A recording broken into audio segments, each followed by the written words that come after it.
The history about Atlantis, Lemuria, the races that influenced the creation of humanity.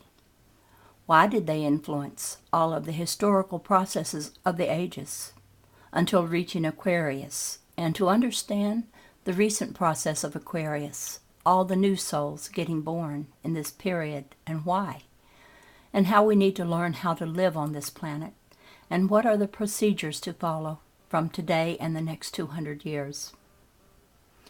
And now a paragraph from the narrator.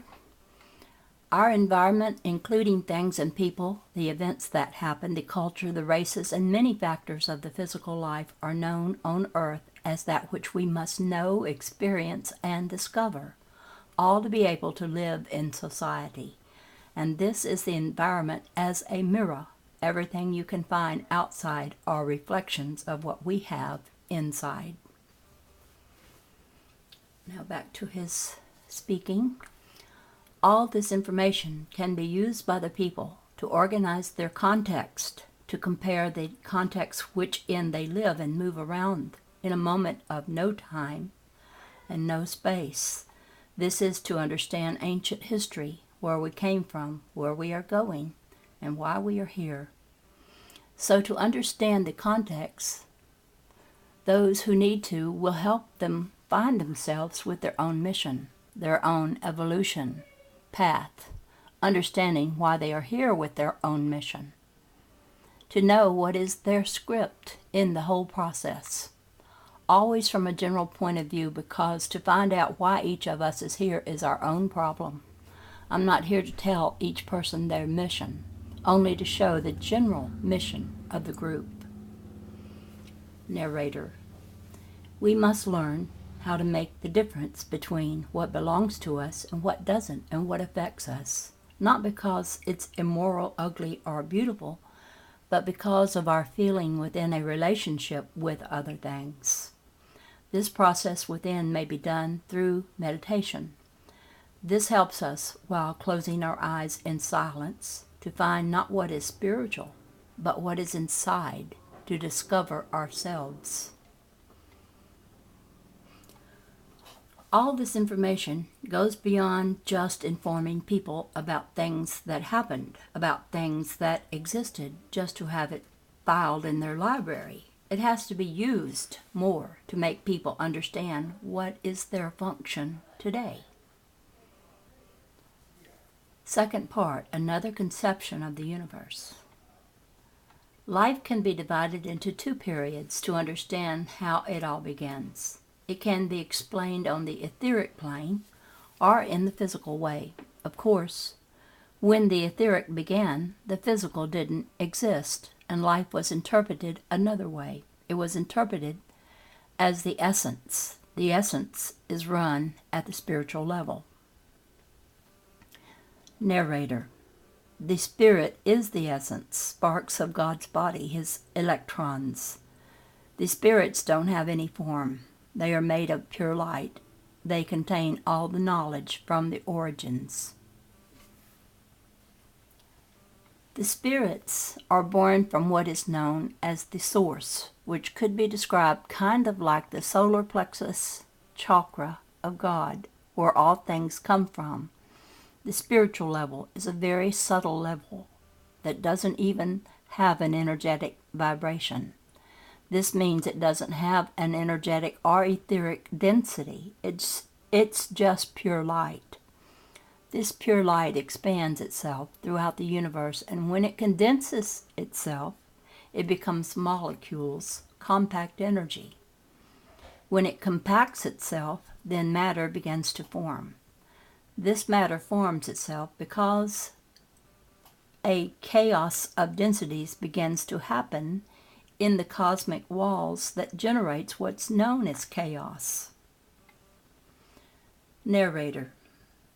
Spirits are born with two main functions. Number one, to make all that became dense go back to the pure light.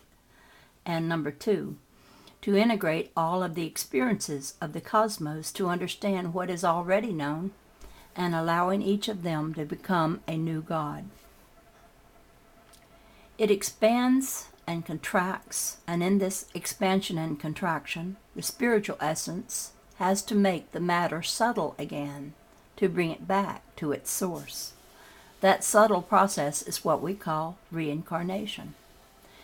The reincarnation process is to allow the spirit to be in the matter and to bring the matter back into pure light. This means that we have to break the ideal that matter is impure, and the spirits have to return to the source. Matter is also pure, and we as spirits incarnate so the matter can become light again. This process is what it was called. I won't even try to say that word. It's a long series of words there. Which means bring the sky to earth and give back the light to the sky. That phrase involves everything we are living. The process of reincarnation demands us to evolve because this whole process reaches the integration of all things. So all souls and spirits, actually spirits, need to understand that everything happens in the universe to be able to become another universe. All spirits have to incarnate. How do they do it? Through another dense energy, which is known as the soul. Narrator. The soul is the closest dense vehicle that spirit has. This is composed by different energies. That's why it's dense, because it's not only pure light. Its body is well known as the chakras: base, sacral, plexus, heart, throat, third eye, and crown. These are the energetic glands that allow the spirit to connect with the maximum density, matter. Each chakra corresponds with each gland in the physical body. Okay, the soul is created in the cells of what we know as God, and they are etheric accumulations which are capable of vibrating with the level of the matter. This allows the pure light to go into the matter to evolve and understand all the existence in the being which we call God, to be able to be another God. And this is possible through experience, the experience of living what exists in the universe in all its aspects, in each of its dimensions. In this moment, we are going through the third dimension, so we are integrating the experience of living in the third dimension. We have this experience thanks to the organization that has been created in the universe, which is through matter and the decomposition of matter. The deterioration of the matter is what allows the experience in the universe, and we call this the deterioration of time. Time is an essence that exists to deteriorate the matter, so it only exists in the physical world. This experience can last for years or millenniums, depending on what each soul and spirit needs to learn as a whole.